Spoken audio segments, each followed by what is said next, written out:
I know you guys heard that, but Austin's feeling way better, and he looks better too. So Feel let's way get better. into it. Yeah, Yeah, let's get it.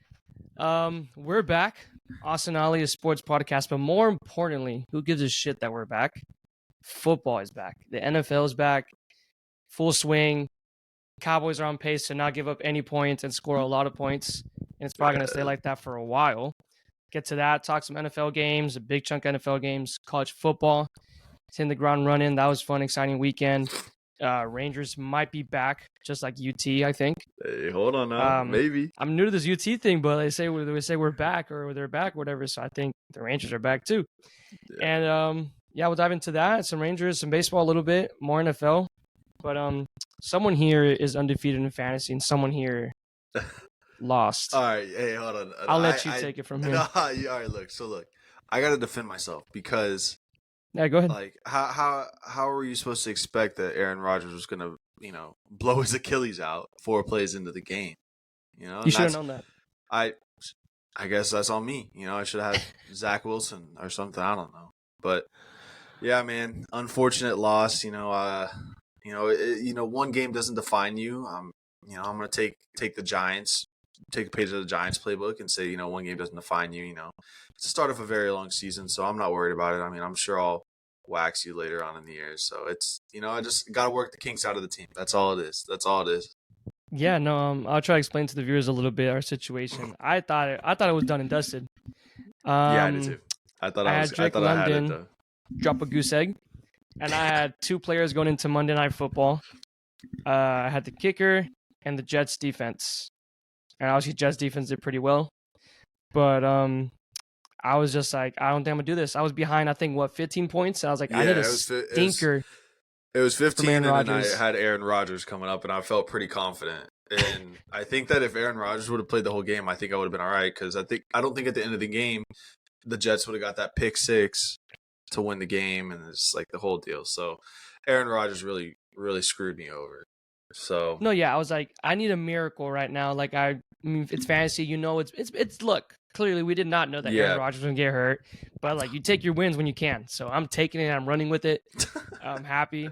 But I was like, I don't think I can do this. I was like, fuck. Unless Tyler Bass got some good points, too, and so did the Jets. Yeah, the Jets, yeah. And it ended up being, like, a lot worse than it should have been because I got no points from a quarterback this week. So, yeah, I was like, I got home from the gym, try to turn the game on, can't find the controller, and my group chat is spamming Aaron Rodgers. Oh, yeah. So in my head, I'm like, what just happened? What just happened? I turn around, controller, he's on the bench, getting carted out, and I'm like, dude, this is so good. You did what does that say about you? So okay. What does that say about you? A horrible person, rooting for somebody to blow out their Achilles. Whoa. See, that's a horrible person. That's crazy. It just mattered that it just happened to happen. And look, the Cowboys are going to strive with it, hopefully next week. But what do? You don't have to play your kryptonite. Fine by me. Play Zach Wilson because obviously I guess it's his team. No? Yeah, I guess. Yeah, it kind of has to be his team, which for better or for worse. I mean, for the Cowboys, for better. So yeah, we'll get into that soon. But what'd you do this weekend, bro? What's popping? What you got going on? Yeah, man. Went to the TCU game on Saturday. Tailgated that. Better outcome, better hopefully. Result. Yeah, better outcome. Mm-hmm. So it was a lot of fun. Had the trailer out there. Had a whole deal. Yeah. So yeah, man. Did a little bit of that, and then other than that, power was out at the apartment for a whole 2 days. So that was pretty. 2 days with no power. Yeah, no power. So. Got to throw everything out of the fridge, had to deal with Encore, had to do all that stuff. So it was sucks. And then coming home from like the game, it was late, it was hot, like you just want to get in, like feel that refreshing like cold air. AC, and you walk in and the AC's out, smacks you in the face. It's like 90 degrees in the apartment. Like I got my fridge is like leaking from everything that was like melted. It was a mess. So it went out Saturday night or sometime Saturday? It went out Friday night. It went out Friday night with those big storms. I guess I wasn't here. So yeah. So we had some big storms on Friday night. So power went out Friday night, and then just like never. It came on for our building, but I guess it like broke our meter, like the electrical meter or whatever. So it ended up being out a whole nother like 36 hours almost than what everybody else's was. So God, it was a brutal brutal thing to deal with it this weekend. So God, man. yeah, There's man. What two about you? things. Yeah. Yeah, there's two things I don't prey on my enemy. AC being out in the midst of summer. Hey, at least it's going away, I think, here in Texas. And Yeah, I know, two, right? for a 40-year-old quarterback to tear their Achilles on Monday Night Football. Yeah, brother. I just got hit with all of it. And really, AC finally came back on like Sunday afternoon. Yeah. We got to the grocery store. We got back by, the first quarter. It was already 21-0, or I think it was like 17-0 or whatever it was. And, I got back in, got to catch the game. Game made me feel better. And then, just get kicked one more time while I was down with Aaron Rodgers. And went 0-3 in fantasy this weekend. It was a mess. 0-3. I went 2-1. I was happy. Happy with my a mess. performances. I scratched them off. I was up by 2 points going into Monday Night Football, and I had the Jets defense, so I decided to bench my defense. So I didn't play with the defense because I was scared. I just didn't know. That's understandable. That's understandable. Did the smart move. I was like, you know what? Yeah, a win's a win. I'm not going to risk it. Guaranteed win. I'm not going to risk it. Week 1, you don't need to risk it. You don't need the points. Exactly. So I won like 90-88. Probably shouldn't have won, but it's okay. And then I had, in my other league, I dropped 122 with the Cowboys defense on my team. And I lost by 30. Cooked. That's crazy. I could have played 8 other people in that league and I would have won. That's brutal. That's so tough. Yeah, no, yeah. we added like that. My other league with like some of my friends from college, we added that like where you play a matchup against like the league median or whatever. That way, like if something like that happens, you're not like getting screwed. Because I know there's been so many years where I've been like top 3 in points, but I've been 2-12 or something like that. It's just the matchup. That's fantasy for you, it's the bro. matchup. Yeah, and so I'm so fed up with that kind of BS. Like to where you just like you're a top scoring team and you just have like you're not rewarded for it. You know what I mean? So it's tough. Yeah, but man, your weekend, how was that? It was fun, man. You guys paid attention a little bit to that, but I wasn't here. I left Wednesday night to Cali. That was fun. I love Cali. I don't know about you, but I just love California. If I could live out there, I would. A good time. Just expensive. But I was there for my nephew's first birthday. That was exciting. Cool. It was fun. See him. Give him his gifts. We took him to Disneyland. Oh, that's sick. Yeah, I don't know about your opinion on that. Taking like little kids to Disneyland because they're or Disney World, whatever. It's like I've never been, but like you take them. Never I guess been? are Really? they gonna? Yeah, never been. But like, are they gonna remember? No, never. Your parents must hate you. Nah, I'm just I went to the World Series. I can't be like too mad about it. Oh, my bad. Yeah, hey, beggars can't be choosers, bro. I did. Yeah, beggars can't be choosers. Wait, what World Series game were you at? Game 4, 2011. Derek Holland pitched to Jim. I think it was 4-0 against the Cardinals. They won? Yeah, they won. Okay, so, good. I was going to say, if you were at a game where they lost, I wouldn't have been surprised. Yeah, funny thing is, Emily and I were had this exact conversation on Sunday. And it was like, I had said the same thing. I was like, I can't complain. I've been to World Series. And she's like, oh, what game were you at? And then I got the game wrong. So I know all the information now. Like you're like, it would have been the game where they smacked us and like Albert Pujols got like 3 home runs. That would have been the game that you were at. Yeah, I know. Hey, luckily I was there for a win. So it was good. But yeah, weekend was fun. Disney was fun. I was there from open to close. My leg, I don't know how I was walking. I kid you not. I think I was walking with my eyes closed. I was so tired, bro. Yeah, just dog tired. Oh, yeah, that's so weird. Tired. I can imagine. Just all the walking and just, like, doing everything. And it was probably hot, too, because, like, ugh. Yeah, for Cali people, it was hot. They were like, dude, like, this is hot. It was, like, 91 degrees. I was like, dude, it feels amazing. That's a little cold front. That's a little cold front. That's what I was saying. Like, come on, guys. And then Saturday was the birthday party. Some college football, some UFC, too. Oh, yeah. And then Sunday, I was able to watch the 12 o'clock games, or 10 o'clock over there on Red Zone. And then I got on the flight back home during the 3:30 games. And I got home right in time for the Cowboy game. So, right in time for a good evening. Saw a massacre on live TV. But I guess, speaking of the Cowboys game, you want to go ahead and get into the NFL and get into a little bit of the Cowboys and all that stuff? Let's do it, bro. I'm excited. Let's do it. Yeah, I know, right? It's great, victory, I guess in our case, victory Tuesday. Cowboys have a big 40-0 win over the New York Giants. The New York Giants is the only team in the entire league, after talking all this shit over the entire offseason, the only team in the entire league that hasn't scored any points. Very clearly, defense played lights out. have a couple stats here. 10 tackles for loss, 7 sacks, 2 defensive or a defensive touchdown, so a pick six, and then by Deron Bland, and then special teams, blocked kick for a return touchdown, forced 5 fumbles, had 2 picks, hit Daniel Jones 12 times, and then My had God, bro. 8 passes deflected. So I don't know, man. That was probably the most dominant defensive performance that I've seen by a Cowboys team in a very long time. And I remember the days like pre Dan Quinn, right, where like I guess that was Jason Garrett days where like our defense was absolutely atrocious. And then to see this and like just see like we took out our entire starting defensive line and we were still getting sacks. And like we were like Daniel Jones just was getting thrown around like a rag doll. I don't know why they kept him in for so long. I'm surprised he didn't get hurt. I'm surprised he didn't pull an Aaron Rodgers. It's just like it was crazy. I don't know. I mean, like just some of the stuff that like they were just Evan Neal, the Giants right tackle, just looked absolutely atrocious. And I was like sitting in bed like watching the game, and I was just laughing because like there was another forced fumble or like another sack, and then I was just like, I know, bro. What is this? Caught me off guard by like a lot. Like when we talked about the spread, it opened up at 3.5, I think, towards the Cowboys. Yeah. And I told you, I knew our defense. I wasn't scared of our defense. I wanted to see our offense, how they would perform with the new West Coast offense and stuff like that under our new OC and then Mike McCarthy. Schottenheimer, Schottenheimer and all that stuff. And we still weren't able to see that yet. I don't know when it's going to be tested. I don't know if it'll be tested next week against the Jets. Yeah, but I think we weren't able to see much. I saw. I think it was McCarthy or Schottenheimer. One of the. I think it was Schottenheimer. Was like we didn't show a lot because we didn't have to. So like Dak's stat line wasn't really great. I think he had like 100 something passing yards, no TDs, but like he didn't need to do anything. 17 passes maybe. Yeah, like it wasn't necessary.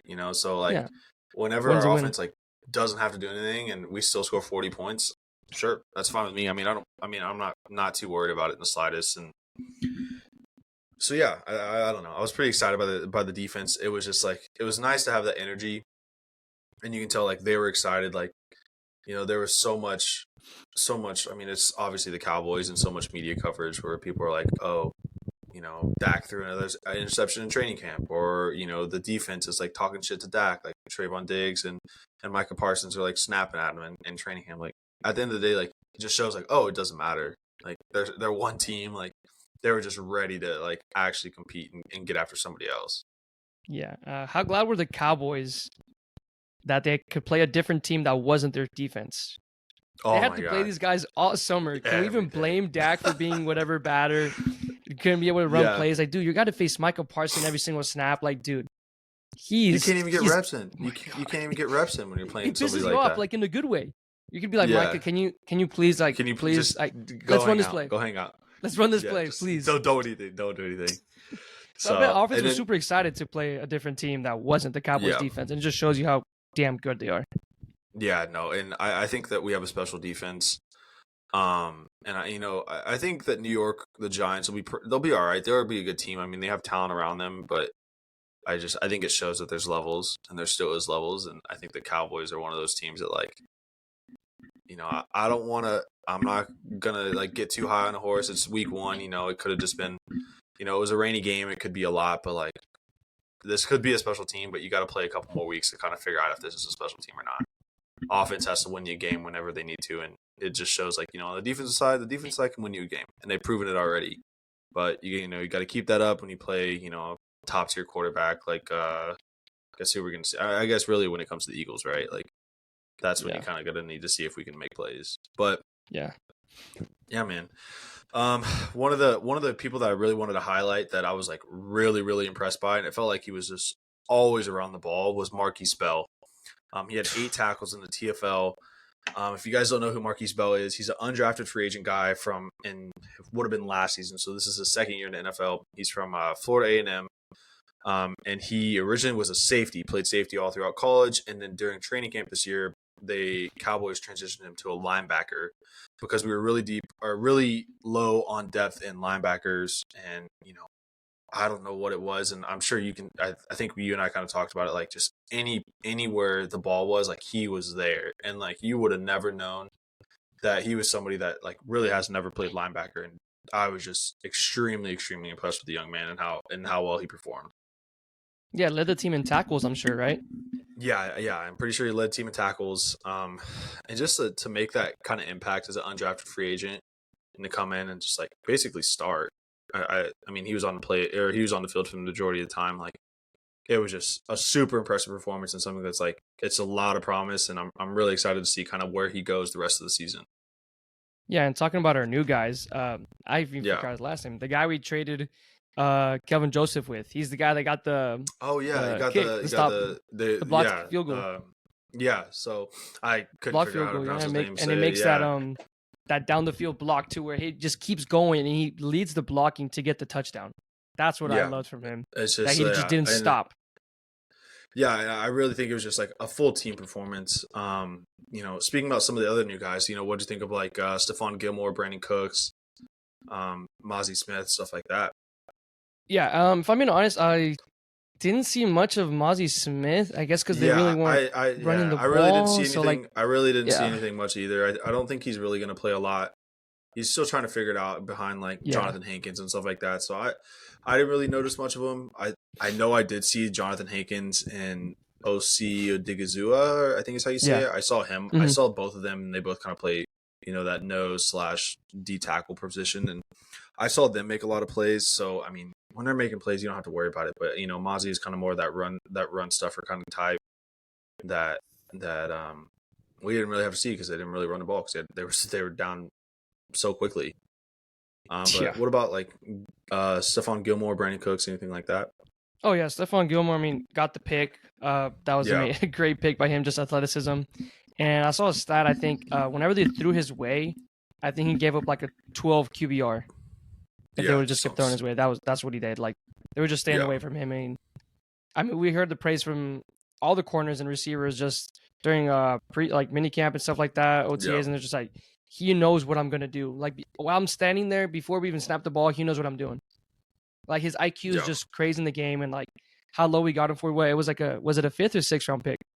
I think it was a sixth, if I'm correct. Something like that. Yeah, It which was is like a crazy to sixth me. or a conditional fifth. That could be a 6th. Mhm. Yeah, but like Yeah. So no, I yeah. thought I he mean, was. great Yeah, performance by him, and then Brandon Cooks got open a few times. We yeah, saw Dak lean his way in a couple of like third downs, some in that slot position, and got a couple receptions, like 3 or 4. yeah. It was like 3 or 4. I don't think you can make too much of his performance this week, just Yeah. because like I said, I mean, we didn't really have to throw the ball that much, but like Stephon Gilmore, I think that I could kind of notice that he was all over the field. And obviously, I mean, Trey Diggs is a number one corner, and I think Gilmore is too. And then last year I was like really, really high on Deron Bland, and I thought that he would be a really Yeah. good like slot corner. And then I mean, look Mhm. at him. I mean, now you have 2 number ones that can play on the outside, and then you have let Deron Bland kind of play that like nickel, that like third corner that's on the field covering slot guys. And I think that that's somebody that he's really going to succeed, and has the pick 6. So obviously, it's working out. Some of the moves that they're making are working out, which is really, really nice and promising to see, because we haven't always seen the best best roster decisions and stuff like that from like Jerry and Steven Jones. So it's exciting, and it's a lot of promise. Don't want to get too high, don't want to get too low. It's week 1, there's still a lot of ball left, but it's exciting to see, and want to kind of see it continue the rest of the season. For sure. And then keeping with the new guys, the one last guy, Brandon Aubrey, didn't have the best start to Yeah. the game. Obviously missing the PAT. But I'm going to give it the benefit of the doubt that he definitely was not ready to hit a PAT. If you think about it, he's probably chilling on the bench. And just sudden Field change. goal is like, okay, I'm about to come up here in a little bit. Blocked field goal. Take it to the crib and then go, okay, field goal unit, go out there. And he's just like, wait, right now? Yeah. In his So first, it's first raining too. Yeah, But you could tell, like, as the game progressed, this was the game for He him to settled get in, confident in, and just like absolutely. he seemed fine. He looked chill up there, barely Yeah. putting in any power on his kicks and stuff like that. So he may never miss again. And obviously, Hey, the come front on, office loves come him. on. Yeah. Did this you might see? be Did you the see picks Jerry of the Jones? Did you see Jerry Jones' comments about him I think it was on the Fan today Oh, what do you say? or yesterday? It was like he was talking about Brandon Aubrey, and like after the first PAT, he was like talking to Steven. He's like, "Oh, you don't know how to kick. You still don't know how to pick a kicker," and was like talking shit. And then later on in the night, he's like, "Oh, I knew you knew how to pick a kicker. Like you did good." And he Oh was my like, gosh. and it was and I think the special teams coordinator was like kind of explaining, giving him like a little leeway on that first missed PAT, and it was like they hadn't really practiced like sudden changes like that, like after an interception or a pick six. So like you said, like he just wasn't ready, and for that to be his first like official like regular season, like it actually matters PAT, like he just wasn't ready for it. So Yeah. I think after that first PAT, after he missed, they sat, talked about it, said like, hey, like it's gonna take a while for people to get set. So like if that happens again, like be ready, don't get yourself set too early, and that way you'll kind of keep that rhythm. And then obviously it kind of worked out. I mean, drilled a couple more field goals, hit a couple more extra points, and looked good the rest of the way, which is nice. So It's exciting. man. They said they love his mechanics and stuff like that. So yeah, they kept him for a reason. I did think they might have cut the other kicker a little earlier, and they really gave him no competition. But hey, it's looking good right now. It worked so out. Yeah, we'll take it. Out. Yeah, man. So next game is this Sunday against the Jets, the other New York team, which kind of leads us into our next. Yeah, it is kind of in shambles. So it kind of leads us to our next game that we want to talk about. So last night, Monday Night Football, was Bills Jets in New York City. Jets won 22-16 off of a last second, or I guess a pick six in overtime by undrafted free agent Xavier Gibson from Stephen F. Austin. If you didn't know that. Or it was a punt return. Sorry, punt return. That's a fair. Yeah. So, Aaron Rodgers, like I kind of already mentioned it early in the day, but is out for the season with a torn Achilles, which is pretty brutal. What are some of your thoughts on the game? I didn't really have a chance to watch it. I was busy and I was keeping up with it through like text and stuff like that, and kind of getting on Twitter. But I know you were kind of tuned in. So what do you think? What were you thinking about the Bills, the Jets, and how what we can expect next week? For sure. I don't think I mean, I consider myself a hater. I'm a pretty big hater. I was a Josh Allen fan. As you should be. Nothing like I was like up on him. He's cool and all, but then he's now dating Haley Steinfeld, if you know who that is. Kind of pissed that he's with her, but it's okay.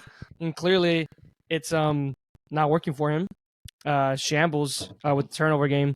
He just tries to do too much, in my opinion, and you clearly saw that last night. I was okay with the first interception. It was third down, and he just heaved it. And technically, it was basically a punt. So he was like, you know what? They picked it up in like the inside of their 10. So it's basically a punt. Same thing. So it was okay. Yeah. It was maybe you get a PI. So that was smart on his part. But then the second and third one, I can't give. Like he's just trying to do way too much, especially on the fumble. I mean, it looked like a good snap. It was right at his chest. It just went through his hands. And then he tries to pick it up and just gets smacked again, drops it. But he just didn't look good yesterday. Stephon Diggs got his catches, got his yards. He looked phenomenal, as always. But I feel like this Bills team might be in shambles, like I said. I don't know, man. Yeah. I know there's a lot of, like, Josh Allen haters out there. I kind of was surprised about it and didn't realize it. But, there's been a bunch of stuff, like, going around, like, oh, if Dak Prescott has this game, like, it's all over. He's getting grilled on social media, or he's getting grilled on ESPN. And like since week 1 of last year, and this is including playoffs, and then last night, he's had 20 interceptions and 16 fumbles, so 36 turnovers in basically, let's just call it 20 games, which is just unbelievable. And yeah, I mean, Dak threw a decent amount of interceptions last year, but like still, like Josh Allen has like 80 something turnovers since he was drafted. I think he has the most turnovers since he joined the league. Yeah, like he leads the league in turnovers. I think it was in 2018. Like, that's just like, if that was, there's so much discourse on Dak Prescott, and, he can't control, like, can't keep hold of the ball, can't do this. Like, why isn't Josh, if Josh Allen was in a Cowboys uniform, he'd be getting vilified. I just want the same treatment. That's all I asked for. That's it. That's asked for the same treatment. And it's NFL. That's their guy. I hate it. They changed the overtime rules just because of him, so he wouldn't cry. And he lose in regular time. They're over 5. They're over 5 in overtime since they changed the rules for them. Mm-hmm. It just doesn't make any sense. I'm not gonna say that I was happy. I mean, but I was happy. It was a good Monday night.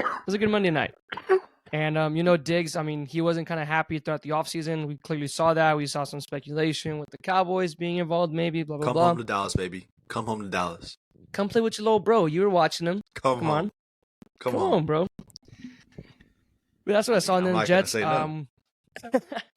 Running back situation. I know that was kind of tough. I had Brees Hall on my fantasy team, and I just didn't know what to expect yet. Like a bunch of teams in week 1 with running backs and stuff like that. But Brees Hall looked so good. There was that one run. I don't know if you saw his explosive run. Yeah, it was a like second 80 carry. Something. Yeah. Yeah. Healthy Brees Hall has taken that to the crib.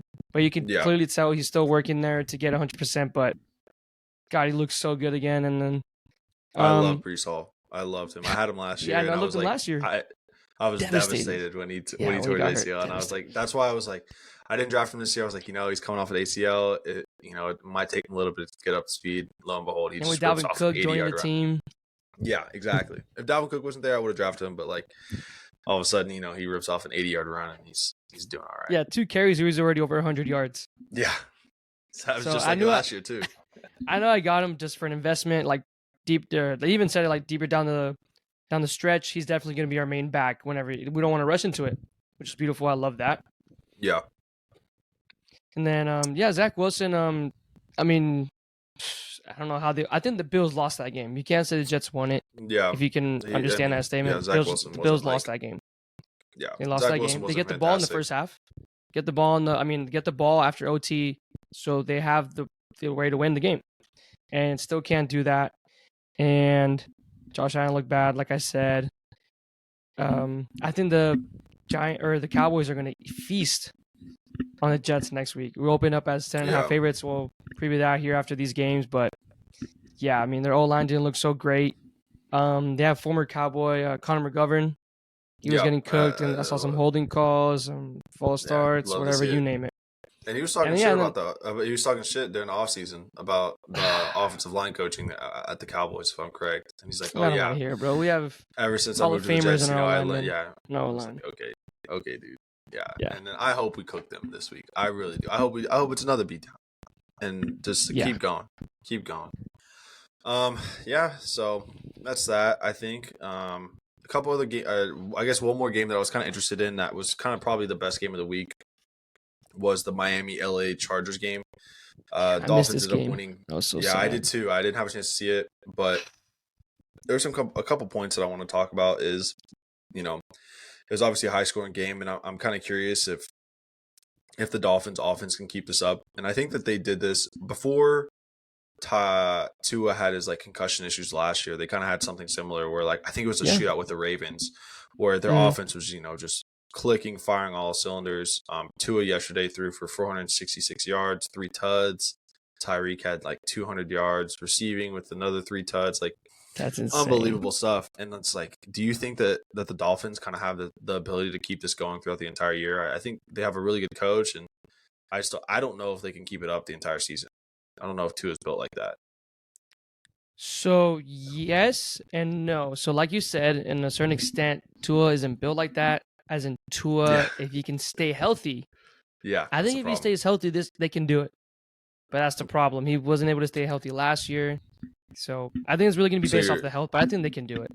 So, you're a Tua. They can keep it up. You're part of the Tuanon? You're a part of the Tuanon? Big Tua fan? That's a name, Tuanon? Yeah, Tuanon. That's the official fan group definitely of not. Tua. That's terrible. Okay. And I didn't know he sounds like a Hispanic Mexican dude when he talks, too. I never heard him talk. Yeah, it's pretty until funny, I was like, dude, I guess Hawaiians and Mexicans are we're like similar. this, I guess. Kind of similar, right? But not that I'm a big fan of his, but I mean, we saw it last year, so it's not that it's a fluke or whatever. And when you got a guy like Tyreek Hill, and clearly speed kills, can make plays, and he can do it. And with Jalen Waddle on the other side too. That's a good point. And I feel like Waddle was pretty quiet most of the time too. And I guess when you have somebody that has 200 yards receiving, over 200 yards, you might as well keep throwing him the ball. Yeah, that's fair. Yeah, and then obviously on the Chargers side, I'm a hater of the Chargers when it comes to Justin Herbert, and then when it comes to specifically their offensive coordinator Kellen Moore. I'm a big Kellen Moore hater. I want to see them fail. Justin Herbert was efficient. I think he had 23 of 33, 228 yards with 1 TD. That's pretty much it. They ran the ball pretty well though, which is good. So I mean, I think they had 40 carries for 230 something yards. That might be concerning though for fantasy players because they both split carries almost 50-50. It was 51 to 49%. So the carry split with Eckler and Joshua Kelly.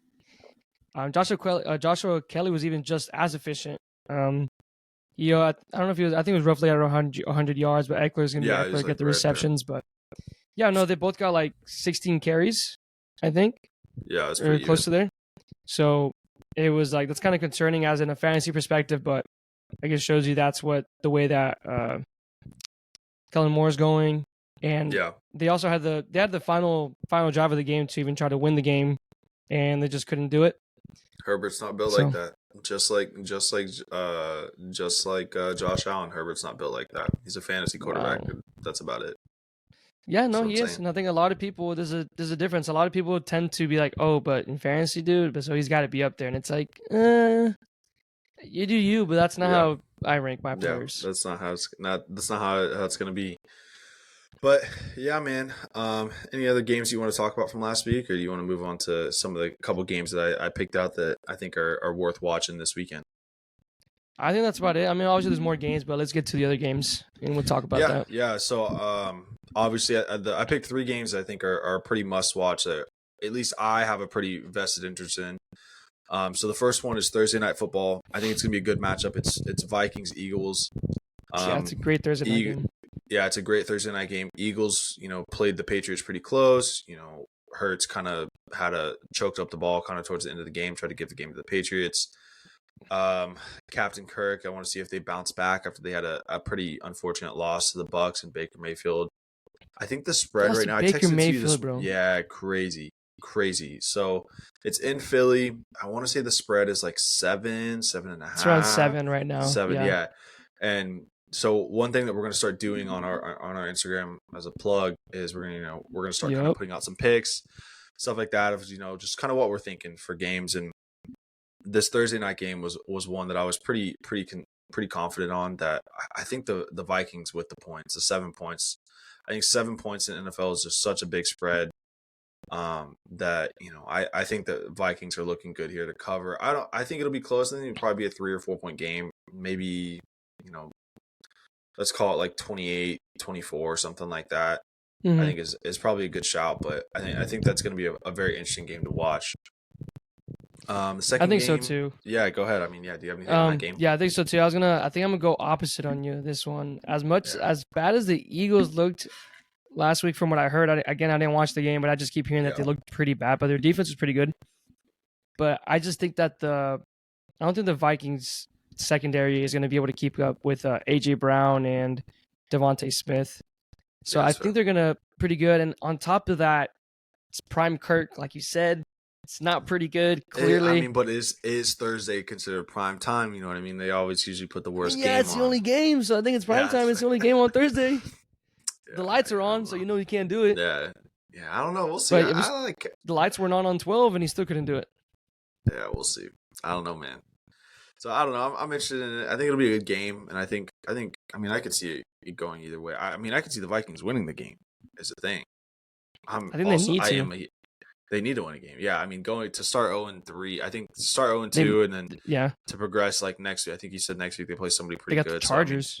So, to go 0-3, like that would be a brutal start, and that kind of tanked their season. It's a pretty tough schedule to start off, by the way, but they should have taken that first week win. Yeah. So, and then the second game is Seattle in Detroit. That's the noon game. The early game's on Sunday. I'm interested in that game because obviously, right, the Lions just beat the Chiefs. And there's a lot of hype around the Lions. Going into the season, I think that they're probably the favorites in the NFC North. And then Seattle, I'm pretty interested in them because they looked pretty good against. Who did they play? It was 38-20, I think. Seattle played somebody in one. They lost to the. They were the ones that lost to the Rams. There it is. So they looked atrocious, actually. Damn, I'm thinking of somebody else. I think they only had 1 yard. From what I was listening. No. 1 yard in the second half. Oh, that's brutal. So I was interested in it because I want to see if I like Geno, I like how they were last year, how they played last year, and I want to see, that was it. I wanted to see if they could bounce back and kind of see like, you know, are the Lions who they are? Or I mean, if Seattle's a bad team and the Lions are a team that should be competing for the division, they should be able to kind of run away with this and kind of Yeah, it's a 6-point spread right now, starting off for the Lions to cover by 6. Yeah, I mean, I would probably lay off the spread. I think that it's a bounce back game. It could be a bounce back game for Seattle. Could be a come down game for the Lions. But the Lions have also had a couple extra days of rest, so I don't know. Yeah. I mean, do you have an opinion on the spread on that one? If I were to pick right now, I think I'm gonna stick with the Lions. I think they could cover that. Yeah, they looked good. Offense looked good, man. Amon-Ra St. Brown, Reynolds, Laporta seems like a good target for Jared Goff. And they just beat without Kelsey, but they beat the Chiefs. Yeah, and Jared Goff, I think at Kansas City. In Kansas City, yeah, and I think Jared Goff is sneaky a good quarterback. I think he's one of those guys that isn't going to do anything too much. But I don't think he's going to really lose you a game. I think that's kind of what you need right now in the NFL, and especially with somebody that the Lions, they play kind of tough, hard-nosed football. They got 2 good running backs, David Montgomery and Jahmyr Gibbs. I think that's something they kind of need. Yeah, I'm gonna need some more Gibbs action in that game. Yeah, that's facts. That's what everyone's been kind of mad about. So I'm gonna need more of that. Sure. Hopefully, we get to see that. Yeah, and then the last game we obviously have a vested interest in is the Jets and the Cowboys. It's the afternoon game, 3:25 on Sunday. I think the Cowboys, you said, are like a 9 or a 10 or somewhere around 10.5 right now. Last time I checked, 10.5. 10.5 is a lot.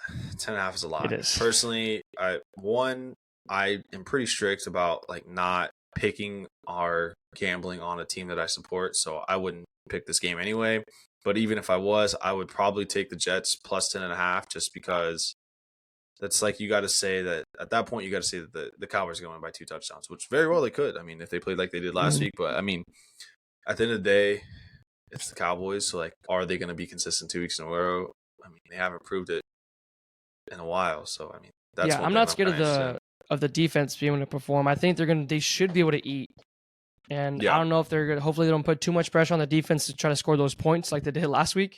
Yeah. But I mean, if you lose this game, if it were to happen, I think, or it gets close, I think it's gonna be on the offense, and 100%. Clearly it's gonna be their first test. I think the Jets. I mean, you saw the Jets have a good defense. The Jets have really good defense. You had who's the guy that got 3 picks? Jordan Whitehead. Yeah, Jordan Whitehead. Yeah, he got a hat trick, bro. A picks. Yeah. And then you got Sauce Gardner. Yeah, that's just. I mean, you got studs all around, and they do have a good defense. Their head coach is like a defensive coordinator at heart too, so they're obviously going to be defensive focused, and I think they got dogs around. So I'm curious to see how it goes. If this game, it's going to be battle of defenses. I think it's a really good test for the offense. This might be the game to be like, okay, let's go ahead and check that offense out. Like I said, there wasn't many plays. You saw Kevontae Turpin in the backfield, which was kind of nice. I didn't mind the speed from the get-go. And, I mean, we also saw a bunch of drops from your tight end, but clearly, I forgot what the targets were, but whoever was targeted most was Hendershot, tight end. And he had a couple of drops. I love Hendershot. Yeah, I'm a Hendershot guy. Yeah, and he had a couple of drops and it's tough. Big plays. It wasn't a big name, obviously, in the stat sheet just because he didn't have any receptions, really. But he was targeting the most, so Dak keeps loving his tight ends no matter who it is. Yeah. So, it's going to be closed, I'm pretty sure. If it's raining, it's going to be closed, or there's no excuses on the ball being slippery. So, it's going to be a really good test for the offense, like I said, against a really good Jets defense. So, if we end up losing this game, it's obviously going to be on the offense. I don't think it's going to be on the defense. They should be able to eat because that O-line is not good at all. And Zach Wilson is there's no way in hell he beats He's not him. Zach Wilson's not him at the end of the day. But, yeah, man, that's kind of all for NFL. I mean, you got any final thoughts or anything you want to wrap up the NFL? I'm glad it's back. Glad football season is really here. Just one more game that I think won't be good, even though I thought it'd be good, but the spread is not there. The Niners are favored 8.5 points against the Rams. I'm just interested to see if the Rams are the real deal with their wide receivers that I'm blanking on because obviously they have some weird-ass last names. Yeah, I know you're talking about. The guy that was replacing Cooper Kupp. I think he is Hawaiian too. He got 15 targets. Crazy. 15 targets. And they had 2 receivers over 100 yards. Yeah. But obviously it's the Niner defense. They looked amazing last week. So, and Vegas always knows something. I'm just intrigued to watch that game and see. I mean, it's California teams is always a good thing to watch, and just to Yeah. see if the Rams are like that against a really tough defense. Yeah, and I think that the Niners also have a good. They have a good. I mean, they looked pretty good on offense too. I Purdy think. looked good last week. Purdy looked good. I'm not looking forward Brandon to it. Ayuk was cooking. Yeah, Ayuk Looks was like that's gonna be cooking, his and I feel connection. like, That's gonna be his guy. and I feel like Debo really didn't even get going, and Yeah, I Debo mean, he is still a dropped dog a too. solid fantasy performance. I think he had like 5 receptions for like 50 yards. So yeah, it'll be interesting. Yeah. It'll be interesting. I think that's a good shout. Good shout. So yeah, I don't just know, to man. watch and see. It could be a blowout easily Yeah. again. Yeah. Who knows? Maybe the Rams lose or Rams win. See, Could be that kind of win. now we're talking a real test. Would be But necessary. I think it's time to go to school. It's time to hit the books. All How right, about that? let's go to school, hit the books. Yeah, so we're kind of, if you haven't noticed, guys, we're kind of reshaping kind of a little bit of how we're doing things, and like I said, constant things moving. So Yep. I'm always gonna hit on the TCU game, and then I'm gonna hit on a couple things quickly, just a couple quick notes, and then kind of look forward ahead. So TCU won 41-6 over Nicholls State. I mean, it's kind of what you could do against a like an FCS opponent. So I think TCU was pretty efficient. They did what they needed to do. Got some young guys in. I was pretty concerned because the starters played until the fourth quarter, and you kind of would hope that you get some of the bugs out against Colorado the week before. Set the starters early in the third quarter and let the young guys kind of get some experience, but didn't work out that way. But at the end of the day, you took care of business, did what you needed to do. I mean, you won by 35, so whatever, man. It is what it is. So one thing that I was watching was that our offensive line didn't really click. Couldn't get some of the rushing lanes and stuff like that we had against Colorado. I think against Colorado we had our Amani Bailey, our starting running back, ran for like 160 yards. This week it was like 60 maybe. So obviously not going to do that. But I mean, against going from Colorado, who's a top 20 team now, to Nicholls State, who's an FCS team, kind of concerning. So something to keep an eye on. I was really high on TCU kind of coming in the season, but now I think I've come a lot more down to earth on the team. So I don't know, man. We'll kind of see how it is. They play Houston this week in Houston at 7 p.m. So it's Houston's first game in the Big 12 against an opponent. TCU obviously just made the national championship last year and had a high profile game. It's Colorado already, so I know they're going to be ready, and I think it's going to be a good test for TCU, and hopefully they take care of business. I think TCU is favored by 6. So Oh wow, yeah, I close. think it'll be I think taking Houston with the points. Assuming I would take TCU money line, but Houston with the points. I think it's going to be like a 5-point game, something of that nature. I think it'll be tight. I think Houston just came off of a double overtime loss to Rice, which was kind of shocking. But yeah, man, I don't know. We'll see how it goes. But yeah, it's TCU.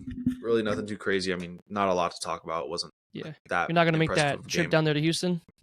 I am actually. Yeah, I'll be in the stands, so I'll be there. I was about to say, there's Got no some way tickets, you're not at that game. Yeah, so I'll be at the game. So I'm Is Lauren going to be there too? How too? it goes. Yeah, Lo will be there. So Okay, it'll be the first cool. time we get to go down to Houston to go see her too, which kind of knocks out a couple things at once. So I'm pretty pumped. It'll Did be a you good go time. for her to visit her finally, or are you going for the game? Yeah, I went to go visit her. That's where we're going. What are the odds, bro? That they're playing U What of are H, the right? odds? I would have never known. And you had Would've never tickets. known. What? Yeah, what? Yeah, and then the next game, kind of the marquee game of the week was, and I talked about it last week, but it was Texas Alabama. Time Texas ranked number 11, Alabama number 3. Fun fact: this was the only college game that I got wrong of the 3 that I talked about last week. So yeah, you did. I was listening to it again, and I was like, "Hey, you said Alabama was going to run away with it, maybe." Yeah. But hey, Texas did it, bro. Texas did it. They might be back. They need a couple. They might be back. They need a couple more wins, but it's a really, really promising result if I was a Texas fan. To go into that environment. Obviously, right, they're transitioning to the SEC next year. So Quinn Ewers, their quarterback, he absolutely balled out, made some big time throws. I think I saw a story before the game that an Alabama player claimed that he went into their locker room and basically like, hey, like, I'll be ready to deal with me all game. Like just talking to shit. And I mean, lo and behold, he goes out, I think like 60-something% completion percentage.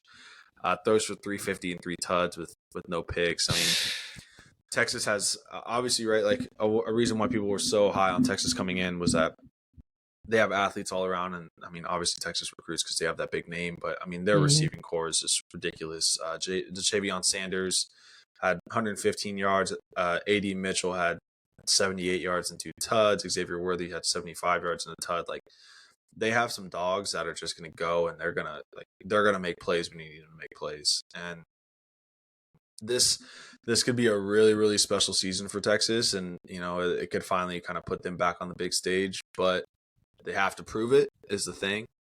So this was kind of the first step in it, and this is just a story to monitor and throughout class as the rest of the semester progresses. You know what I mean? Talking about Alabama now, obviously they lose by 10. It's their first home non-conference game loss since 2007. Wow. So what is that? 16 years that they haven't lost a home game in non-conference. And it's kind of crazy. So, there's a lot of people that have been talking, Alabama necessarily doesn't have the weapons that they've had in previous years. They haven't really developed a quarterback. I know, their past quarterbacks have been, Jalen Hurts, Tua, Mac Jones, and then Bryce Young before that. But, like, all those guys are pretty high-rated guys and, were around for a long time. And now they have, I think his name is Jalen Milroe, and just it's not the same dog that they've had in the past. So if I was an Alabama fan, I'd be worried. I think that, they're a good team and they still have that talent, especially on the defensive side of the ball. But I don't know. I don't think it's not a national championship kind of season for Alabama. They got to kind of scrape to, hopefully get that 8-10 win mark, which is kind of a crazy thing. So, like I said, I think Texas has a chance to have a really special season. They have a really easy schedule, which is kind of BS. And that's what I was hearing today, that they have a pretty easy schedule. They play some good teams like Kansas. They play Kansas. Kansas is a really good team. They have a really good quarterback. Texas gets them at home. They play OU every year, and that's neutral site, so it is what it is. But they also play Kansas State at home. They play TCU on the road, but like TCU is really not like what everybody was expecting coming into the season. And then Tech, who was like another dark horse, which we're about to get into Tech, like they, instead of playing them in Lubbock, they play them at Texas. So, like I said, just a lot of favorable scheduling, and in their last season coming into last season before they leave for the SEC, they have a really good shot at having something really special, which is not ideal because it's like the evil empire down there in Texas. They need something, right? Like, it's been a while. Yeah, 2009, last conference championship. So tough. Anyway, and then kind of moving on, the other big game that I'd also kind of talked about was Oregon Texas Tech, which this one I almost got this one dead on the money if you look back on it. So I said Oregon was probably going to win a close game by about 7 points. I said 4 to 7 points. Ended up Oregon ends up winning. Oregon ends up winning 38-30. Close game. It was 31-30. Texas Tech had the ball going in the fourth quarter, time winding down. Their quarterback, Tyler Shuck, kept him in the game. He ended up having like 280 yards passing, 3 touchdowns, but he had 3 picks. He also had 100 yards on the ground running, which is pretty crazy. But just made some mistakes that kind of cost him the game, and he threw an interception that was a pick 6 that basically sealed the game for Oregon. So it ended up being 38-30. Bo Nix, Oregon's quarterback, balled out. I think he had 360 yards, 2 tuds, another 50 or so yards on the ground. Like, I think that Oregon's a really good team. Kind of proved it that they can make a big win on a big stage. One thing about Tech that I'm interested in is they're probably the best 0-2 team in the country. They have a lot of talent. They have a lot of studs, and they are a really good team. They have a good coach. They play the game well, but they're 0-2, so that's obviously not a good start. And looking at the rest of their schedule, they have a good shot if they get hot and get rolling and get confidence. They can end up 9-3, but then also like there's a very, very real scenario that they could go 5-7. So 5-7, miss a bowl game, and then like that's just a major disappointment because they had so much hype coming into the season that like people were picking them to go to Arlington for the Big 12 championship, and to not even make a bowl game would just be an extreme disappointment. So they're a team that really needs wins, and they kind of need wins fast, and they kind of need to string some together. So I'm interested to see how that goes, and another storyline to watch in the Big 12. And then just the final two games I want to look back on. We had kind of talked about the Ole Miss Tulane game last week. Ole Miss ends up winning 37-20, which I think I said kind of similar. I think that was going to be like a 7 to 10 point game, but Ole Miss was going to pull it out, which they did. But kind of a shame because Tulane's starting quarterback didn't even get to play the game. He was hurt. I think he got hurt in the game before, so never would have known. But I think it was an impressive decision or impressive result for Tulane, given that they hung around with Ole Miss up until the end of the game with a backup quarterback that they played well. They're a really a well coached team, and they really do have a chance to be that Group of 5 team that gets a bid to one of the New Year's Six bowls.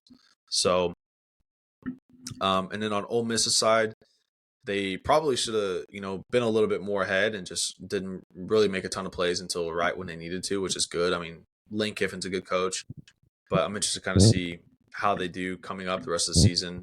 They have a really tough stretch coming up. I don't remember. I think it's like 3 games back to back that I think it's like Georgia Tech, Arkansas is in there, and then maybe Alabama or something like that really is going to kind of define their season. So, I mean, if you go 5-0 through that stretch and you beat, you're riding high, I mean, there's no telling what they could do in the West, but it's going to be interesting, and they very well could go from a team that is has everything in front of you to like, oh man, like you're kind of scrounging to make a big play and kind of get back and going. And then the last game in the review was Miami A&M.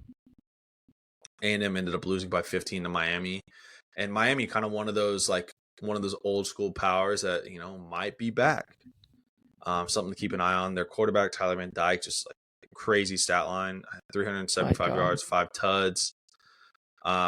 They have some big games coming up in the ACC against Georgia Tech, Georgia Tech's a really good team with a lot of really good transfers.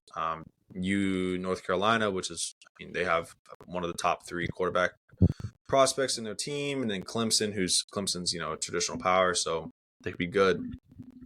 And then A&M kind of continues to disappoint in the big stage, can't get wins when they need it. Kind of the story of A&M's life under Jimbo Fisher, so they really need to get back on track soon. And they have three pretty tough road games against Tennessee, Ole Miss, and LSU this season, so they're going to have to kind of figure something out, and they have to win 8 games this year, because if they don't, their head coaches, they're going to start getting that oil money pulled together, and they're going to find a way to fire Jimbo Fisher. And I don't know if you know this or not, but his buyout in his contracts is like $80-something million, which is My God, it's just unbelievable money that he's like committed to, and so they're kind of screwed. So either they gotta win some games, or some donors are gonna have to start giving some money up. But yeah, man, that was kind of the week in review. There's 4 games that I was pretty excited on looking at the slate this weekend, to kind of give a couple picks on and kind of keep it rolling. First one was Minnesota at North Carolina. I think that's going to be a really good test for both teams to kind of see where they are and see what team is for real. North Carolina has that big win against Clemson at the beginning of the season, but Minnesota's like a really good Big Ten team. They have a really good run game. Big Ten teams kind of play gritty. PJ Fleck is their head coach. And I want to say that North Carolina is the favorite here by maybe 6, 7, somewhere in that range. But I think that Minnesota is going to upset them. I think that their run game is kind of something that's going to keep the ball out of the hands of North Carolina. Drake May and North Carolina almost lost to Appalachian State this week, so kind of just to see how that goes. So I think Minnesota is going to upset them by 3. Second game involves another Big Ten team. It's Washington at Michigan State. Michigan State has a lot of kind of turmoil going on with their head coach. Just got put on like leave, or he got fired, something of that nature, for like a sexual harassment kind of deal. I did hear about that. Yeah, so I think that Michigan State has a good defense, but their offense isn't very good, whereas like Washington has a really, really good offense. Their defense, is like a Pac-12 defense, not fantastic. But, is that all the off the field stuff going to be something that's, kind of distracting Michigan State? who knows? I don't know, man. I think Washington is favored by 8 or 9, but I think Washington wins this game pretty comfortably by, like, 2 scores. So 14 points, 17 points, 10 points, somewhere in that nature. In the last 2 games, so the second to last one is BYU Arkansas, 2-0 teams. I'm really interested to see how BYU kind of fares in a conference stadium like Arkansas. Arkansas is a pretty hostile environment, and they haven't played anybody like Arkansas and KJ Jefferson, who's their quarterback. I think our KJ Jefferson is kind of a problem when it comes to opponent's defenses. He can really run the ball. He makes plays. I think Arkansas wins this game by 10. And then my first ever lock of the week is Kansas State, Missouri. So I think Kansas State's a really, really good football team. They're well coached. They haven't really played anybody yet, but they still have a lot of returning pieces from last year. I think that their head coach Chris Kleiman is a dog. I think their quarterback's a good player. Kansas State right now, the line is Kansas State is favored by 5. I know it's a road game in Missouri, but I think that Kansas State easily hits that 5-point differential. So yeah, man, lock of the week, Kansas State by 5. Book it. I think that's it. You can shut the notebooks. That's the end of class. Austin University is finished. So if you want to transition, get the gloves, get ready. Let's do it, man. Outfield. Yeah, I'll do a little more of a plug. So yeah, Austin's Lock of the Week. You will be seeing that on Instagram. Follow us there, Austin_and_Oli. We post some locks for Thursday Night Football for sure, some player props, money line for spread, and then Friday we'll try to get those college football picks out. Yep. I'm new to this college football thing, so maybe that's even better because I think when you know more of the teams, it's kind of bad for you. I think, so I'm gonna just go in there, pick some lines, and I say, okay, this looks pretty decent to me. And then for Sunday night or for Sunday football games, obviously we'll do the same thing. So just a little plug right there, right before. Yeah. Be on the lookout. Be on the lookout. Right out to the diamond. All right, we're going to start off with the Rangers, and I'll push in a couple like side notes that I was able to find around the MLB. So series win over the A's, just like UT. I think the Texas Rangers are back. They just might be back. I think so too. While we were gone, and they won today. And they won today, and the Astros lost today. I think that puts us like one game behind the division now. One game back. Why are they doing this to us? Why are they trying to get us excited? They just, I think that they needed to, bring us down. They had to, we were riding so high. And they said, we're going to go down. We're going to go down. We're going to go down. You got to take a couple steps back before you can take a couple steps forward. Down. You know what I mean? So they take us to the bottom. They really got to humble it. A lot of steps backward, bro. Really got to humble you. Yeah, while we were gone, pretty sure while we were gone, it was Evan Carter got called up, right? Yeah, he got called up the day after we posted. Yeah, so Evan Carter gets called up that Friday and got his first big league homer last game against Toronto on the Monday game. And didn't start today, so what I was able to find out that it's been 2 games now, I think, that he doesn't start. And it's just because he apparently just sucks against left-handed hitters or left-handed pitchers. So they said this is not the right time to put him out there and hope for the best. Like, clearly the numbers show that he's not good against left-handed hitters. And he pitch hit today, got a walk and stole a base and scored a run. No. So still being good. He's got a couple walks, being on base, and still slugging. Yeah. He's hitting some pretty nice. I think he's batting around 300 right now. A couple of bats. So maybe that's what the team needed. Yeah, I saw something yesterday or today too that was he's seen like 50-something pitches in his plate appearances before today. Mm-hmm. And I think of those pitches he's had, I think it's 28 pitches outside of the zone. He has, of those pitches, he's swung and missed at exactly one of those pitches. And then the other one that he swung at was a single that he got in. So very, very good plate. Really good plate discipline. I mean, for somebody he literally just turned 21 years old. So, bro, he's 21. Exactly. Yeah. He's 21. Same age as Wyatt Langford. 21. Yeah, unbelievable. And I think that's just impressive. I think he's been a kind of a breath of fresh air, which is what they may have needed, Yesterday made an amazing outfield assist. Also has a fucking get that play at home. Bro. On top of that. Just a rocket strapped to his arm. So, it's just, I don't want to get too high, don't want to get too low, but creeping back up. No, The for hype sure. train might be there. I want to say that's 4 in a row now. Yeah, 4 in a row from Saturday, Sunday, Monday, Tuesday. Getting up there, man. And the Astros are bad at home again. They lost a series to the A's. The Rangers never lost a series to the A's this year. They did lose a couple games, but they did not lose a series to the A's. This would be awesome if we're able to come back, like I said. I'll throw in the Astros real quick since we're talking about them. Yeah. According to Brian McTaggart on MLB, according to stats, it is the first time in MLB history a team at least 50 games under 500 shut out the defending World Series champions on the road. That's so crazy. That was Monday. The A's shut out the Houston Astros at home. Good. It's fantastic. Exactly. I love it, bro. I love it. Sticking with them, we're going to Toronto. 2 more games.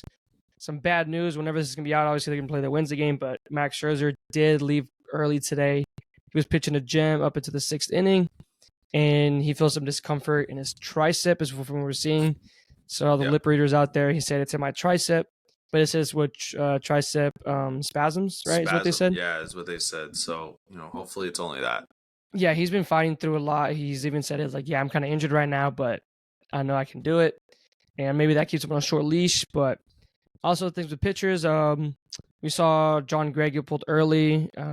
Bruce Bochy is not having that crap. If you're looking bad, boom, you're out. We got 3 starting pitchers, if you think about it, on the bullpen.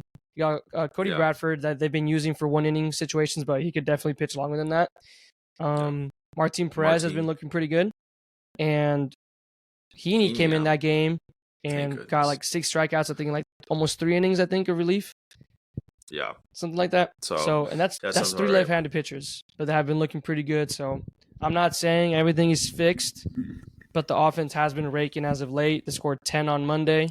Grand slam from Big Daddy Heim. And I think that we might be getting Josh Young back. Thank goodness. By the end of this week is from what I heard. By the end of the week, we can get that bum Josh Smith out of the lineup. He hasn't been terrible. He's taking over Ezekiel because Ezekiel's been kind of the bum. Yeah, defensively, Josh Smith hasn't looked bad. And he pinched hit today and got a double. He had a big error the other day, though, or this weekend. I think I know what you're talking about. It was kind of a nasty spin on it. I don't know if that's what you're talking about. It doesn't fit my agenda. It doesn't fit my agenda, so. How you saw it is that he stinks and he's a bum. He's a bum. Yeah, he's a bum. Get him out. He hasn't been bad, and I feel bad for Ezekiel. I don't know what he did today, but I don't think he got on base. So he's been struggling a little bit. So, Josh Young coming back is going to be massive. And I even sent you the lineup. I was like, when Adolis comes back or whatever, I want to keep Garver in that 4th hole. In that 4th spot. As the RBI guy. He got, I think, 3 walks last night. On the Monday game, he got 3 walks. Yeah, something of that nature. He's really been raking since time went out. He's been good and 3 walks yesterday. Yeah, he's been good and just getting on base. And people obviously pitchers are scared of him. They're not pitching him in really much, obviously with those walks. And Adolis, he's 100 RBIs, 2nd in the AL. But again, I'm not the hater. I'm not the biggest fan of Adolis. You are a hater. You're a hater of him. Yeah, I'm not calling him a bum like Josh Smith, though. I'm not calling him a bum like Josh Smith. But there's levels. That's all I'm saying. Yeah, I just think Adolis is it pisses me off on how much he strikes out. Okay, it can be like Kyle Schwarber. I think he has more strikeouts than singles this year, or something like that. But he's hitting bombs though. That's fair. So, and I guess Adolis is too. But we're gonna have somewhat of a problem in the lineup once he gets back. Because what are you gonna do? Do you DH Adolis because he may not be able to run at full capacity? But if you DH, what are you going to do with Garver? I don't know. We was cooking it up, so maybe Bruce Bochy obviously knows what he's got to do. But if he needs help, he can come to me because I thought I cooked up a pretty good lineup. Yeah, you got a good lineup. Yeah, and we'll talk about that some other time, like I said. But just know I got it cooked up. Some fun season stats. Did you want to talk about these? I saw you write these down. Yeah. So I was just kind of messing around on Baseball Reference, and I was kind of impressed with the duality of the Rangers. So the longest win streak of the season, 8 games. Also, longest losing streak of the season, 8 games. They've had 34 comeback wins. They've had 34 blown leads. So just like stuff like that's pretty interesting. One thing that was pretty alarming to me was that we've had 4 walk-off wins, which is cool, but we've had 4 walk-off losses. So just kind of like late game situations, which kind of been more recently than anything. I think it was like 3 in the last like maybe 2 weeks or last month for sure that we had some walk-off losses. That I've heard. You can kind of see, first half record we were 52-39. Currently in the second half, since the All-Star break, 27 or I guess now 28-25. Oh yeah. So not as hot as we once were, but maybe we're kind of heating back up. July, I was kind of shocked because it felt like August was when we're pretty piss poor. We were playing a lot of really bad baseball, but we actually had a losing record in July. We were 11-13 in July, went 15-12 in August, and in September we're now 5-6. So, I just thought there were some fun stats. I didn't really, there's really nothing to take from it. I was just kind of shocked that 8-game win streak, 8-game losing streak, and then same number of comeback wins and blown leads was kind of interesting to me. So yeah, just some fun stats about the Rangers. I don't know. We'll kind of see what it means. Maybe hopefully we kind of keep piling on. Maybe let's get another win streak going. Yeah, man, they're getting, like I said, they're getting me excited again. I don't like this. I don't like it. I was saying that we weren't going to make playoffs, and I was like, screw it. But then today I was like, nah, fuck that, bro. I'm on playoffs. I don't care if we lose. We're not favorites, but I need playoff baseball. I need October baseball. I need to watch it. Yeah, maybe we get hot. We need playoff baseball. Maybe we get hot. I want to see Corey Seager in the playoffs. I want to see Josh Young in the playoffs. I want to see Evan Carter in the playoffs. Oh my god, I'm like, I want to see it. I'm sorry. Yeah. I was like, Corey Seager has really brought me back to life. We need it. Will bring me back to life. I'm just like, I need to see Corey. He got his 1,000th hit today, career 1K. 1,000th hit, yeah. Yeah, 1,000 hit today. He also got his career high in RBIs today or yesterday. So that just shows you that. Oh, sweet. Even though he's been missing a lot of games, but I think this is one of the healthiest seasons he's ever had. Clearly, because he's playing more. He's also the hottest. Yeah, he's also the AL leader in doubles now, and tied for second. Tied for second in the entire MLB in doubles behind. I think it's Acuna. I was going to say he took over Lowe then, because I think Lowe was leading the league in doubles. Yeah. So. Pretty cool fact, which I thought was pretty neat. Yeah, and then just a little preview to our road trip. We're going to go to Cleveland this weekend for a little quick 3-day trip. They're 3-7 in the last 10 games. As everyone's is recorded. We'll see the GOAT Lucas Giolito on Friday. That's big time. Love to hear it. And then we'll come back home for 3 games against Boston. They're 4-6 in the last 10 as we're recording this. They're both basically at the wild card spot. They were really fighting for it at trade deadline. Clearly, we saw that with the Guardians and stuff like that. Yeah. But yeah, they're both out of it. I think Cleveland's maybe like 12 and a half games now. Like 12 and a half, and I think Boston's like 6.5, 7.5. Yeah, so they're clearly kind of out of it, unless it's just turn it up. So I think the Rangers should really look to take care of right here, depending on how the starting pitching is, and if the offense stays hot, like at the beginning of the season, this is not a team you want to be seeing. No, and the lineup's just looking really good right now. Leody Taveras is starting to get a little bit better now. I think he's seeing that there's some competition. He's Evan Carter coming out. He's like, okay, let me do a little something. And then we'll push it out to a little bit around the diamond. Again, Angels are poverty, but what's new? If you saw the news, they're reportedly okay with trading Mike Trout if Mike Trout desires to. Really? I don't know what wow. Yeah, I didn't know what his draft stock's going to be, his trade stock, because he's got that fat ass contract.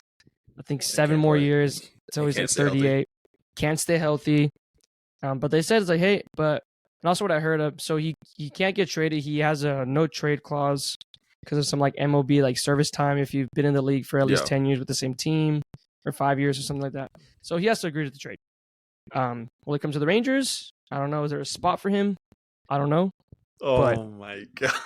Okay, dude. Okay. I'm just throwing it out there. We love to trade or pay people that get hurt. We saw that. Jacob deGrom.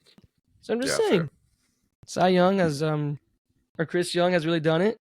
He's obviously showing us that he wants to win, but clearly not enough for not trading for enough bullpen arms.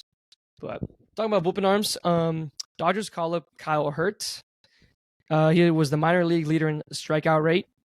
He's 25. He had 145 strikeouts in 88 and 1/3 innings between AA and AAA this season, and pitches in the high 90s and has 3 other strikeout pitches. So clearly with Odias, I don't know if you saw, I think they cleared out his locker already, covered up all the murals around Dodger Stadium. So yeah, he's cooked. He's fucked up. As he should fucked be. Up. As he should be, exactly. So this is just sad, obviously. And on top of that, Mexican, so that just hurts even more. Gives us a bad rep, and it's just like, come on, man. But Dodgers obviously still trying to make that playoff push. Their offense is amazing, but their pitching has been god-awful. Kershaw is barely able to pass through that. Yeah, he's like, I mean, my retiring in the season when I heard, but I was saying that he's going to come and suit up for a postseason contract with the Rangers this year. It's from what I heard what he wants to do. Come on, just right? Come on, join the train, bro. We need some arms. Hey, Be our closer. Come home. Be our closer. Be our closer. Come. Yeah, and then one last thing. Do you remember Oneil Cruz? Yeah, Oneil Cruz. Yeah. For the Pirates. Yeah. Yeah, I kind of forgot about him. Yeah, what happened to him? Kind of forgot about him. If you remember, he was injured early April. He had an ugly slide going into home against the White Sox. He maybe should not slid like that, but really messed up his leg or knee, and it caused like a big brawl between the White Sox and the Pirates because obviously that's their guy. Yeah.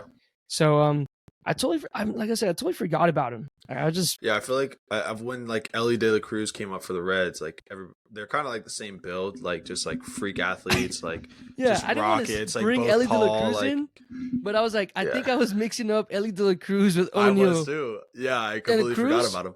Cruz, come on, and like same infield, and like they just throw heat across the diamond. Like, can you blame us? But you brought it up, not me. You brought it up, not me. I'm gonna just put that like that. But he's his season's gonna be done. He's not coming back. Clearly, Pirates out of the postseason. They want him healthy for next year for their future. Yeah. So smart as them. But like I was reading the news and I was like, oh crap, Oneil Cruz. Like I just forgot about him. I mean, I forgot about the whole Pirates organization. I kind of forgot about them. Clearly, remember when they were hot at the beginning of the season? I was gonna say they're hot start. Yeah, they were hot at the beginning of the season. I thought they were coming back to playoff baseball, but that was April. I think they're really close. I'm not sure if they're at the same level or like same like pace and progression like they are with the Orioles, but you can kind of compare the two. I think they're going in the right direction. They got their pitching staff getting they got Mitch Keller, Bednar in the bullpen as their closer, and Boskins maybe soon, maybe next year. Yeah. So they're going in the right direction again. Oneil Cruz and stuff like that. So we saw some good stuff with them. So yeah, man, that's all I got. That's good. For baseball. Cool. You got anybody that doesn't know ball? I know I do. I think you do, and you're really excited because it's not you this week. I'm pumped. It's not me. Let's hear it. Colin Cowherd, you don't know ball. That's how it is. Hey, but what's new? See? Yeah. So if you didn't know, he went 0-5 on all his picks this week. It was a pretty good sweep. So I mean, I guess he went 100% if you think about it a certain way. He had Steelers plus 2.5. They lost. Colts plus 4.5. That didn't hit. Patriots plus 4. They lost by 5. Chargers -3. They just completely lost the game. Giants by 3.5. That clearly wasn't even close. So that's insane. He's such a hater. Might have to, in the chat, throw a little YDKB to Colin Cowherd because Colin Cowherd does not know ball. It's confirmed. Clearly. So, yeah, man, and then kind of a little bit of last things to round it out. You got a little hot take or anything you wanna give us? I do. I'm really feeling really feisty with this one, and I'll give you some credit for this one. I think you really put it in my perspective, in my rearview mirror, and I don't think it's crazy. But Corey Seager is going to be the AL MVP. That's what I'm saying. I'm telling you, bro. I'm telling you. It makes sense. Yeah, and with Ohtani being hurt and all, and like, screw Ohtani, bro. We got to stop glazing that guy. Yeah, he pitches and bats at the same time, okay? Cool. Corey Seager's raking, bro. Corey Seager's raking. I think he stays healthy. Exactly. He's healthy right now. Raking. He got 3 hit games today. I mean, the Rangers are in playoff contention. I'll tell you what, the Angels aren't. They're not. And if this injury sidelines them for that long, I think you just got to give it to Corey. Yeah, and that's why Josh Young has gotten kind of taken out of the Rookie of the Year race. It's the same thing. Clearly, I think if he stays healthy, he should have won. And I think right now, is it the Red Sox guy, the Japan dude? Oh yeah, I'm sure is it the Orioles guy? Yeah, I kind of thought it would be Adley, but I mean, not Adley. I think Adley Rutschman. He was a rookie last year. Oh, that's right. It's Gunnar Henderson. Yeah, there it is. Gunnar there it is. Henderson was in conversation, and then I want to say his last name is Yoshida. Okay, He's an that sounds outfielder right. for the Red Sox. Yeah, I know you're talking about. He hits for batting average. It was clear between them two or them three. And I think Josh Allen was running away with it, but then his injury. So if it's gonna be like Yeah. that, let's not If give it's the Otani same. the treatment. He got his MVP last year, clearly, Yeah. deserved. But come on, let Corey have one. The bad thing is I just don't know if the media will do it. I think you're right. I No, think for they sure not. I glaze, mean, they they're glaze too busy Ohtani too with much. They love Otani it. just in their mouth, bro. They're too busy with that. Yeah. Yeah, man. But yeah, and then kind of moving on to mine. Call me optimistic. Call me like delusional. I was just off the. I don't know, man. The Rangers aren't gonna even make the playoffs. Not gonna do anything good. I think the Rangers are gonna keep getting hot. I think they're gonna win the division. I don't know how. Yeah. We're only we're a game back. We're a game back in the division right now. Obviously, I mean, we watched them get swept in person and just play absolutely piss poor. But like, bats are kind of going. Starting Going is pitching, baseball, baby. New day starting tomorrow. pitching, starting pitching doesn't look that bad. Maybe the bullpen's kind of figuring their stuff out. I think the Rangers have a chance to get hot, win the division. Not crazy. So, and on top of that, Corey Seager's going to win the MVP. Put your bets down. I like it. But yeah, guys, with that's this episode of Austin and Oli. Thank you guys so much for listening. Yeah, go check out TikTok. Go check out Instagram. All that stuff will kind of be linked in the show description. Ollie, you got any final thoughts? Anything you want to kind of get off your chest? Football's back, bro. Go Cowboys. That's it. Lost in fantasy. Tough Tubbs. One of these guys here lost in fantasy. Not me. I don't know what you're talking about. I don't know what you're talking about. I'm wearing the crown. 1v1. Till next time. Just wait. Right. But yeah, man. I'm waiting. Thank you guys so much for listening. Yeah, it's good to be back. Give us a little feedback. You want to tell us what you guys think. What you want to hear, what you don't want to hear. Yeah. Let us know. Go interact with Instagram. Go interact with Sponsor TikTok. us. Ooh, that'd be big time. You want to throw us a little something? A little ad reads real quick. We'll slut ourselves out. No problem. But yeah, guys, thank you guys so much for listening. That's another episode of Austin and Oli. We'll see you guys next week. Bye.